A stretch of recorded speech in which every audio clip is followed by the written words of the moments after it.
Lionesses, those engaging in your Leo-like behaviors, this message today is for you.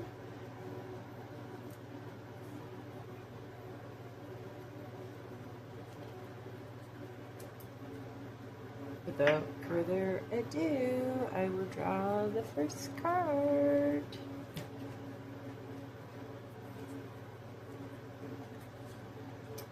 Ooh.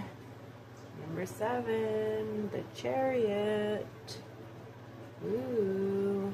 When does a lion need a chariot? Oh, I guess when he's ready to roar. Out of there. Okay. Bad jokes aside, yeah, what am I feeling for the Chariot?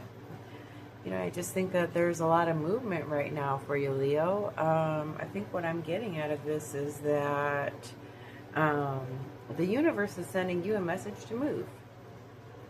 Move how? I don't know. Move where? I don't know. But I think you need to listen to the universe and get to the bottom of this movement.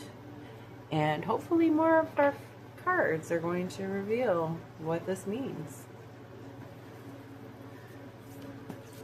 Let's keep on blindly shuffling these crazy cards that are so near and dear to me. This little homemade set made out of my soul-inspired art from last winter.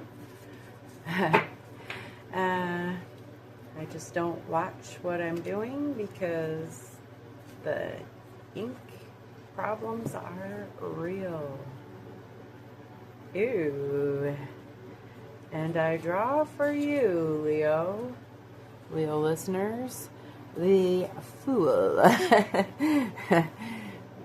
Because each day is a new journey. And what does that mean for you as you're heading off in your chariot? I mean, essentially, this follows like, you know, you've kind of gone through and you've leveled up, and now you're ready for the next thing. You're ready to start moving. You're ready to start your next journey. So what's the next level? What is the next level for you? Ooh, I'm excited to find out. Hopefully, like many of us, you're suddenly awakening to the idea that there is more.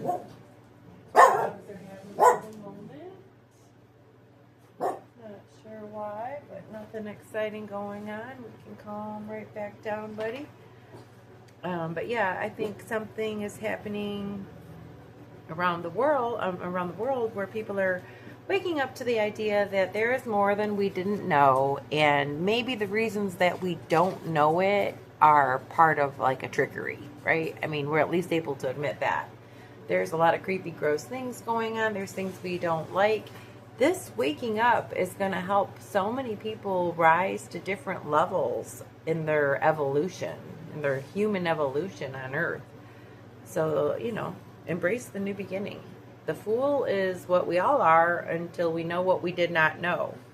So when you embrace the Fool, instead of, you know, letting ego get in the way of embracing the Fool, you can really embrace change and the future, right? It's when you hold on to an idea that there is some kind of negative association with being new at something, that you really never achieve anything, right? You're stuck by the idea that being the Fool in a new situation is the bad situation, and is a bad thing. And I will assure you, it is better to be the Fool than to be stuck at a lower level. Than, you know, here you are starting something new, and you're new in your journey. So what I'm seeing is this Leo person is new in their journey, and they're ready to take off and really run with it and move to a next level. Ew. And they're dreaming of home. And you know what I found out home was, weirdly, every song about home used to make me cry and cry and cry. I never knew why. I was the biggest crybaby. And I love that now, but I mean, at the time, negative, right? Like, I was trying so hard not to cry, but things were like crushing my soul everywhere, and I didn't even understand it. But I would hear a song about home, you know, you're a gypsy, always looking pretty with laughing words and broken eyes. I don't know, it's some kind of Def Leppard song. Not cultural appropriation. They use the term gypsy in the song.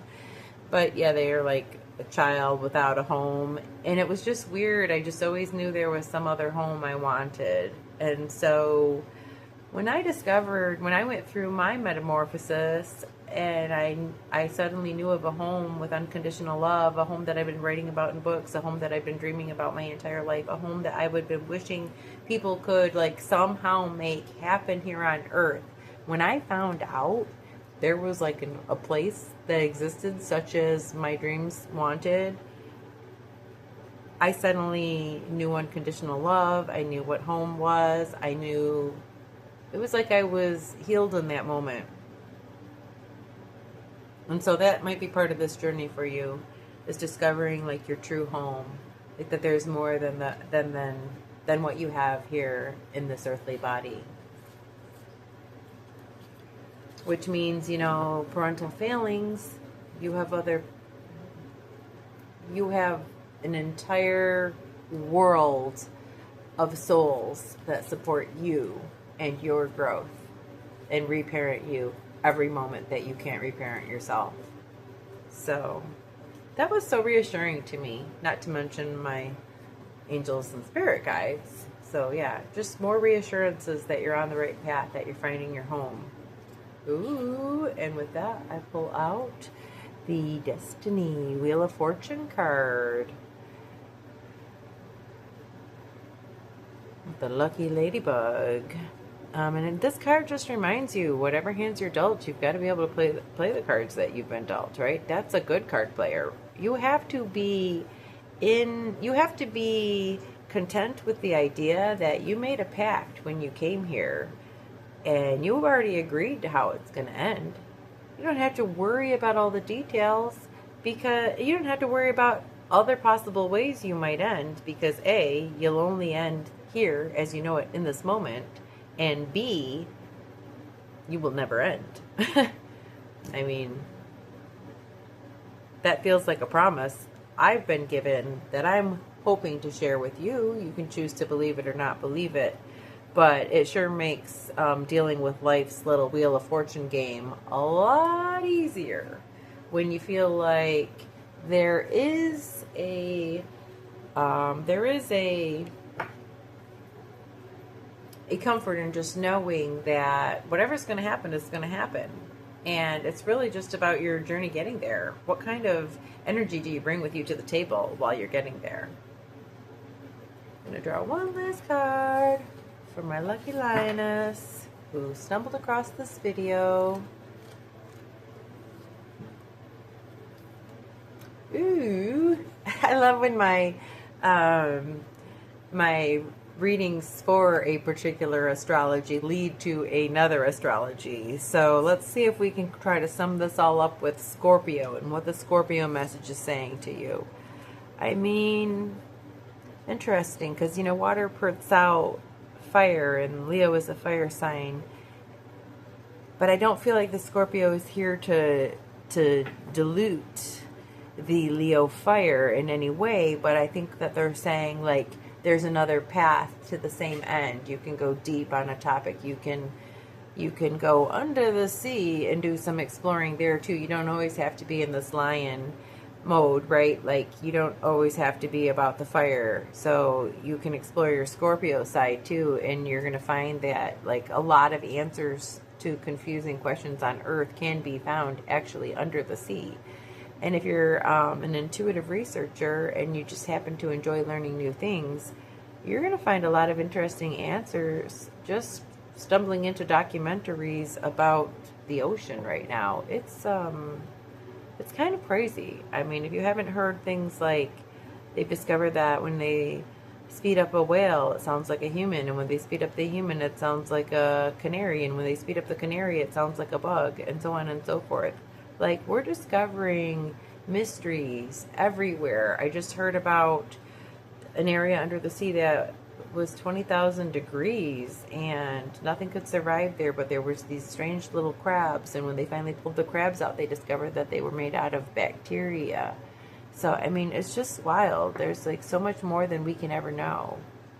So much more than we can ever know, and I think if you're an explorer and you like to just explore under the sea, this is an amazing thing that someone who is normally a fire sign can really kind of bring out more aspects of themselves in order to kind of help them on this new journey that they're on, this new journey with this new movement, this new magical unicorn kind of taking you on a ride where you're learning something new, where you're finding your real home, and where you're accepting the fates that await you while also digging really deep and going under the sea and finding a little magic there. Thank you so much, Leo. If this resonates, if you enjoyed it, please leave a like and share if you can. And please subscribe if you're interested in more content and seeing more of my soul-inspired art. Thank you. I love you. I love you, universe.